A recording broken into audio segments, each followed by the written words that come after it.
So there are three English writers who I find very interesting, both because I find their ideas very interesting, but also because there's a lot of interesting overlaps and commonalities between the stuff they talk about.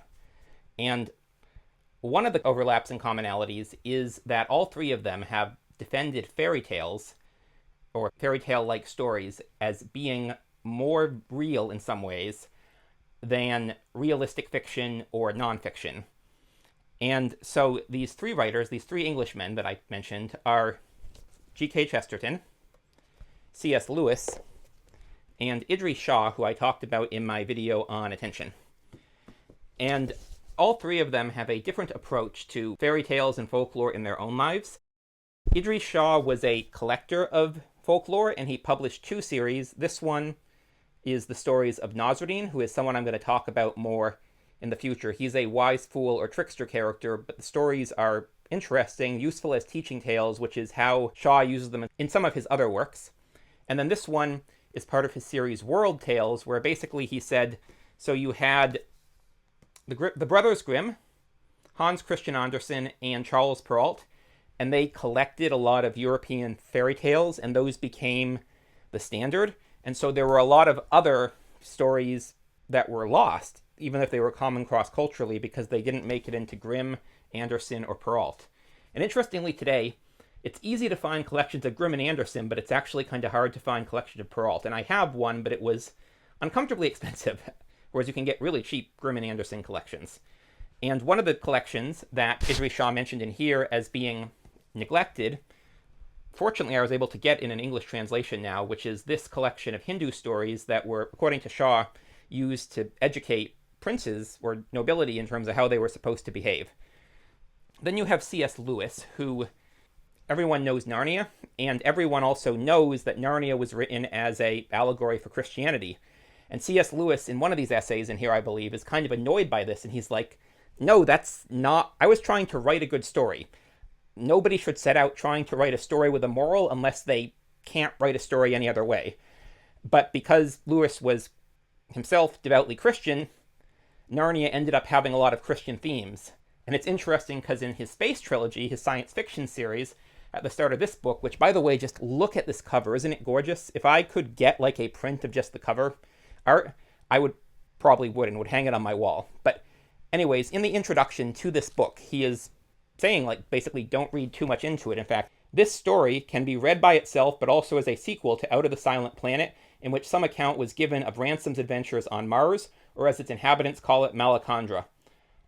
All the human characters in this book are purely fictional, and none of them are allegorical. And that's interesting to me because I was describing this book to a friend as this book is basically Paradise Lost, set on Venus, told from the perspective of an anti-devil trying to undermine Satan's temptation. But Lewis, again, was trying to set out to write a story according to him, and those themes just happened to come up here, I guess. And then you have Chesterton, who, as far as I know, didn't do either of these things. He didn't collect stories like Shah, and he didn't write speculative fiction like Lewis. But in this is probably his best-known book after the Father Brown detective stories, which is what he's best known for today. And in this book, he has a chapter called The Ethics of Elfland.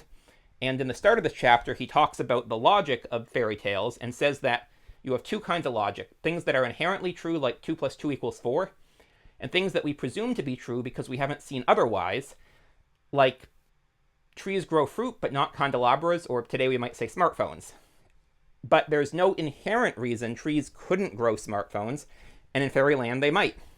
And so that's actually something Nassim Nicholas Taleb in The Black Swan story is either about how people believed black swans couldn't exist until they saw them in Australia and used it as an example of something that can exist, or predicted it could exist but couldn't prove it. I forget which. But either way, the point is you can predict that things might exist that you haven't observed yet. And in fairyland, things that we would just think from observation couldn't happen can happen all the time, but people still act in a very comprehensibly human way.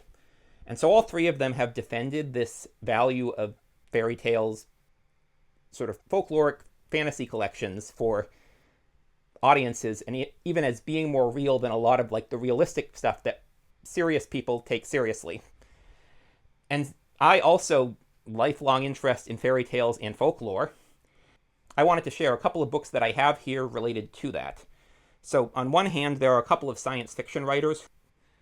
Shah McMcullen is an Australian science fiction fantasy writer who I'm realizing I know two Australian science fiction writers, and they're both among the most interesting science fiction writers I know of. The other one, Greg Egan, I talked about in another video, the one about stuff that's hard to read.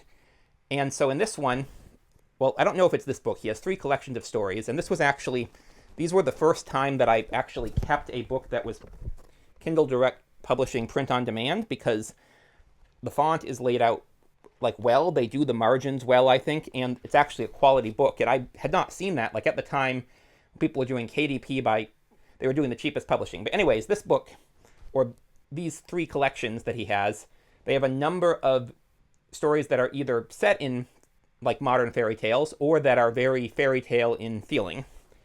And then Clifford Simak, who is a classic science fiction writer, similar thing. And I have all of these collections of his complete fiction. I also have some collections from my father as well, so I have many of his stories double. And he is one of 3 classic science fiction writers who I really keep pushing to people as being distinct, interesting, and original. The other 2 being Cordwainer Smith and Jack Vance, who I have mentioned as my favorite science fiction fantasy writer. But Simak has a very folkloric fairy tale feel in a lot of his science fiction stories. Anyway, so then I mentioned I have a lot of fairy tale collections, but I also have 2 where I have most of the series. So this one is from Interlink Publishing, which is based in Northampton, Massachusetts, which is near where I come from. And I've been to several of their events. And several years ago, I went and they had a sale, I think, and I'd signed up to their mailing list, and I bought everything, all of these collections of world fairy tales they had at the time. A couple of them were out of print. And they are, again, these are well-formatted books, and you can see also, like, attractive. And I've read some of the stories, and some of them I don't think I've read any of them back to back, but it's nice to have. They're beautiful books. And then this is from Princeton University Press, and so this is a series of modern fairy tales, and so most of them are new retellings of originally written fairy tales from the 19th century, but at least one is someone rewrote older fairy tales like today. But of the series, of the ones I have anyways, this is the most interesting of them for me. So this one has sort of a feeling similar to the Nasreddin stories that I mentioned from Idries Shah. And so anyways, I just wanted to talk about this connection between these 3 writers, 3 Englishmen who, a lot about them that was superficially different, but also a lot of commonalities in their outlook and attitude. And then this one idea of there is a lot of value in these fairy tales that sort of help us think beyond the limitations of our own time and culture. And I kind of agree with that, so I wanted to talk about that, show off, again. This one I wanted to show off because I don't live there anymore, but it's from my home area, and it's a good publisher, and I like their books, or at least I like their fairy tale collections. And this one because it's an interesting concept, and this one in particular had a very Nasreddin feel. And then I also wanted to talk about these 2 science fiction writers who Shah McMcullen writes. Some of his stories are kind of modern fairy tales, and then Clifford Simak writes in a very fairy tale way. Anyways, that's it for today. I'm Magpie. Thanks for watching, and I'll see y'all in the next one.